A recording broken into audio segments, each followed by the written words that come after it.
සුබෝදයසක් කියලාලුනේ. කිසිම දවසක් ඔයගොල්ලන්ට කිව්ව නේද මේ පොල්ලෙලි වල කාට ඉවත් කරගන්න කොහොමද කියලා වීඩියෝ එකක් දෙනවා කියලා. ඉතින් අපි අද බලමු කොහොමද ඒක කරන්නේ කියලා. මම මේකට ගත්තා ලීටර් 20 මේ ප්ලාස්ටික් බැරල් එක. ඊට පස්සේ දැන් අපි ඒකට මේ පොර බෑග් එකකින් පොල්ලෙලි චූටියට කපපු පොල්ලෙලි ටික පුරව ගන්න. ඒකෙන් තමයි පොර බෑග් එකකින් භාගයක් විතර මේකට අහුර ගන්න පුළුවන්. අපි බලමු ඒකට තව පොඩි උපකරණ ටිකක් අපි ඒකට පාවිච්චි කරනවා. මේ කළු පාට ප්ලාස්ටික් දැලක්, ඊට පස්සේ උඩින් ආවරණය කරන්න තව වෙනම දැලක්, බරක් එහෙම මේකට පාවිච්චි කරනවා. බලමු ඊළඟට මොකද්ද කරන්නේ කියලා. ඒ ටික හොඳට මේ ඇතුලේ අහුරගෙන ඉවරලා ඊළඟට ගන්නවා දැල, කළු පාට දැල උඩින් දාලා ඊට පස්සේ වයර් එකක් තියෙනවා. ඒ වයර් එකෙන් මේ හොඳට කට තදට ගැට ගහ ගන්නවා. ගැට ගහගන්නේ දැන් අපි මේකේ වතුර අයින් කරනකොට නැත්තම් ඇතුලේ තියෙන මේ පොල්ලෙලි කැලි ටික එළියට අයින් වෙනවනේ. ඒක හොඳට තද කරලා මේ වයර් එකකින් ගැට ගහ ගන්නවා කට. අර තියෙන ගැටෙන් හොඳට වැඳ ගන්නවා.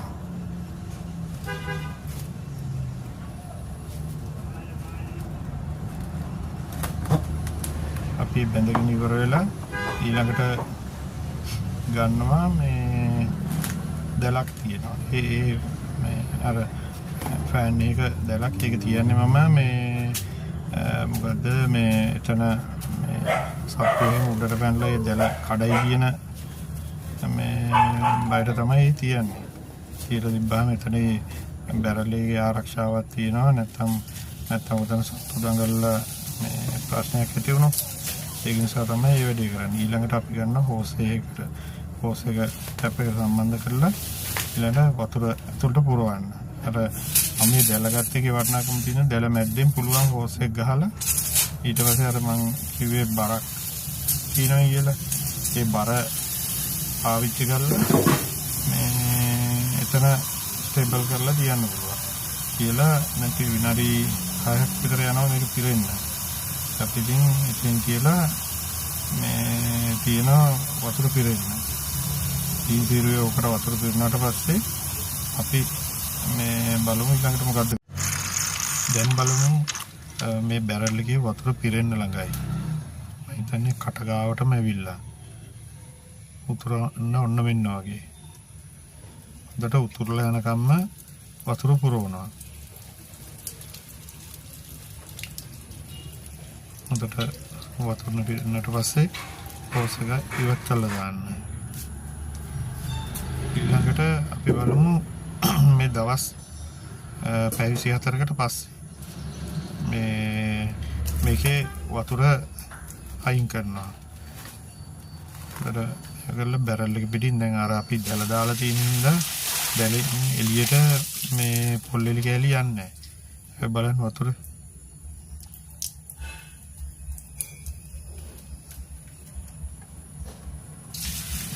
දැන් හොඳට කරලා එල කරනවා මේ බැරල් එකේ තියෙන වතුර යනවා.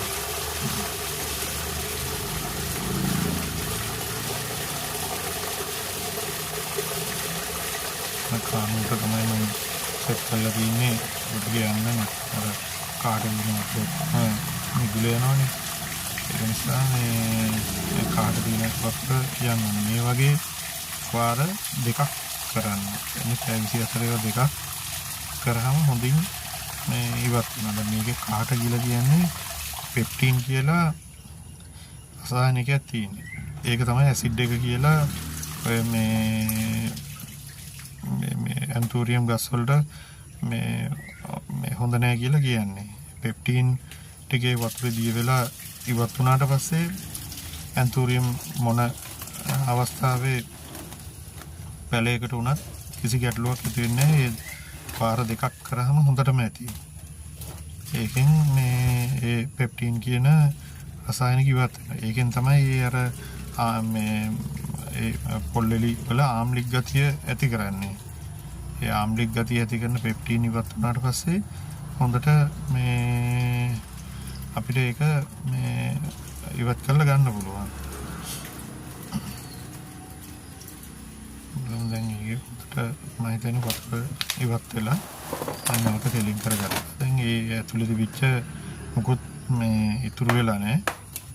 ඊළඟට අර ගැට ගහුව වයර් එක ඉවත් කරලා මේ දැලත් අයින් කරනවා. අර අපි අර ෆෑන් දෙලින් වහලා තිබිච්ච නිසා ඒ දැලට හානි වෙන්නේ නැහැ. මේ බලන්න හොඳට පෙඟිලා. ඔය දැන් මම මේ පෙන්නන්නේ මේ දෙවෙනි අවස්ථාවේ මේ තියෙන ටික. මේ පළවෙනි අවස්ථාව නෙමෙයි මේ දෙවෙනි අවස්ථාව. කියන්නේ ෆැවිසි අතරේ දෙකක් පොගෝලා මම මේ වගා මාධ්‍ය හදාගන්න සූසු අවස්ථාවේ පොල්ලෙලි කැලි ටිකක් තමයි මේ දැන් ඔය බාස්කට් එකට ඉවත් කරන්නේ. මේ බාස්කට් එකේ හිල් සහිත බාස්කට් එක මේ ඒකට ඉවත් කරගෙන මේකෙන් මේ බාස්කට් දෙකකට විතර වගේ පුරවන්න පුළුවන්. මේ බාස්කට් දෙකකට පුරවගෙන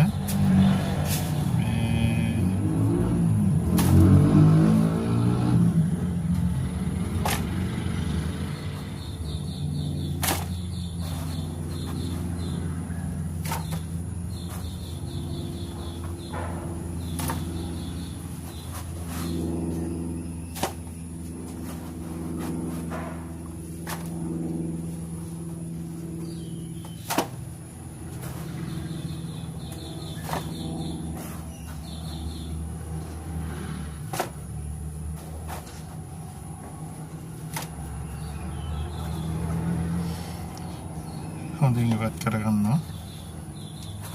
ඒතර හිල් තියෙන බාස්කට් එකෙන්ම මේ වතුර ඉතුරු තියෙනවා නම් ඒවත් ඔක්කොම ඉවත් වෙලා යනවා.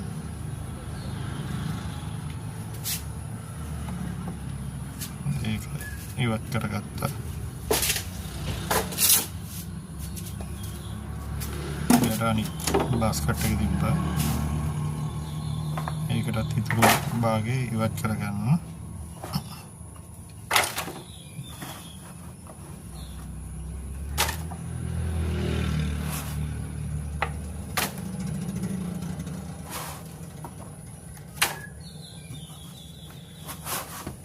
එතන මේක ලීටර් 20 බැරල් එකක්. ඒකට ලොකු ප්‍රමාණයක් අල්ලනවා. ඒ අර මේ පොල්ලෙලි මේ ගෝනි එම් භාගයක් විතර අල්ලන ඒ ගෝනිය දෙපාරකට විතර වගේ මේකේ මේ පොඟවන්න දාන්න පුළුවන්.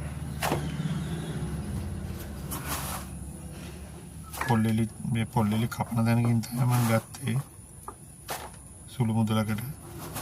දැන් මේ පොල්ලෙලි අපි පිටින් කඩේකින් ගන්නවට වඩා අඩු මුදලකට ඒ විදිහට ගන්න පුළුවන්. ඒතකොට අපිට ඇන්තෝරියන් වලට යන මූලික ප්‍රාග්ධනය ගොඩක් දුරට අඩු වෙනවා. දැන් මේ වතුර දාලා පොඟවලා මේ ටික මේව කරගත්තාම මූලිකව මේ බැරල් එක ගන්න යන වියදම විතරයි.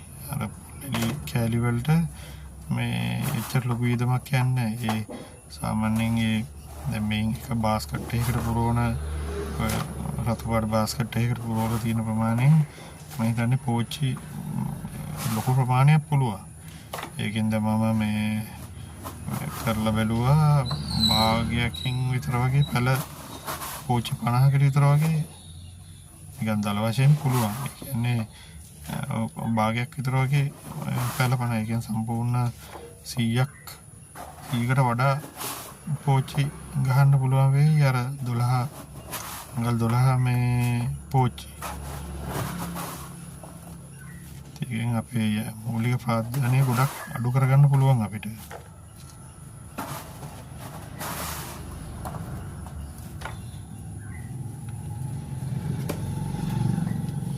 ඒකත් ඉවත් කරගත්තා. ඊට පස්සේ දැන් බැරල් එක අස් කරලා ඉවරයි. ඊළඟට දැන් මේ තියෙන්නේ මේ අපි එකෙන් ගොඩ දාපු මේ ටික මම මේ අයිනේ කරන්ඩ් එක අයිනේ තියලා තියෙනවා වතුර බේරලා යන්න. ඊට පස්සේ අපේ වගා මාධ්‍ය හදන වැඩ කටයුතු වලට ගන්න පුළුවන්. ඉතින් ෆෙඩ් බ්ලොසම් ස්තුතියි.